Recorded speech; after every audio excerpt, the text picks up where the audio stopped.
मैं भौमेन शुक्ला और आप देख रहे हैं नया लुक। आज हम आपको सलामी बल्लेबाज शिखर धवन और उनकी पत्नी आयशा मुखर्जी की लव स्टोरी बताएंगे। कैसे हुआ तलाक, कैसे हुआ दोनों में प्यार। टीम इंडिया के सलामी बल्लेबाज और धाकड़ बल्लेबाजी के लिए मशहूर गब्बर उपनाम से चर्चित शिखर धवन और उनकी पत्नी आयशा मुखर्जी की जोड़ी अब टूट गई है। सोशल मीडिया यानी इंस्टाग्राम पर एक भावुक पोस्ट लिखते हुए काफ़ी भावुक हो गई थी आयशा। उन्होंने कहा कि तलाक शब्द पहले कमज़ोर कर देता है।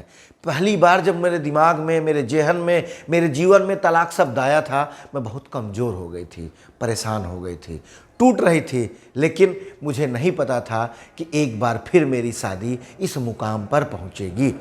उन्होंने तलाक की जिम्मेदारी किसी पे नहीं दी, ना खुद को बताया और ना शिखर धवन के बारे में कुछ कहा। लेकिन एक बड़ा सवाल छोड़ गई।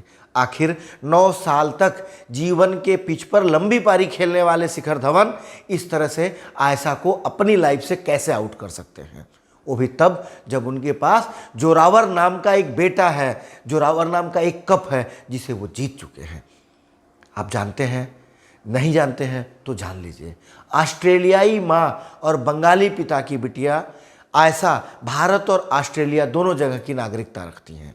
वो पिता जब ऑस्ट्रेलिया चले गए पत्नी के साथ, तो पढ़ाई लिखाई आयशा की ऑस्ट्रेलिया में हुई थी, इसलिए उनके पास ऑस्ट्रेलिया की नागरिकता है। और शिखर धवन से शादी के बाद दोबारा उन्होंने भारत की नागरिकता ली। तो दोनों जगह की नागरिकता रखने वाली आयशा शिखर धवन से मात्र फेसबुक पर मिली थी।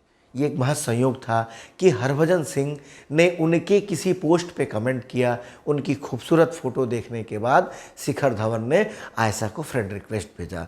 फ्रेंड रिक्वेस्ट एक्सेप्ट हुआ, दोस्ती हुई और इस मुकाम तक दोनों पहुँचे कि 2 साल तक लिव इन रिलेशनशिप में रहे। आखिरकार साल 2012 में दोनों की शादी हुई। दोनों बड़े हंसी खुशी रह रहे थे। लेकिन एक ट्विस्ट पिछले साल यानी साल 2020 में आया था, जब शिखर धवन और आयशा मुखर्जी दोनों ने एक दूसरे को इंस्टाग्राम पे अनफॉलो कर दिया था। यहाँ तक कि आयशा ने मारे गुस्से में शिखर की सारी फ़ोटो भी डिलीट कर दी थी। तब शिखर ने ना कुछ कहा और ना कोई फ़ोटो डिलीट किया। धीरे धीरे मामला पटरी पर आया, दोनों फिर साथ रहने लगे। लेकिन अचानक क्या हुआ ये कोई नहीं जानता। शिखर की तरफ से कोई बयान नहीं आया, कोई टिप्पणी नहीं आई, कोई पोस्ट नहीं आया, कोई कमेंट नहीं आया। इसका मतलब कि दोनों की राहें जुदा हो चुकी हैं। एक लंबी पारी खेलने के बाद आयशा आउट हो चुकी हैं और शिखर धवन क्लीन बोल्ड हो चुके हैं अपने रिश्ते में।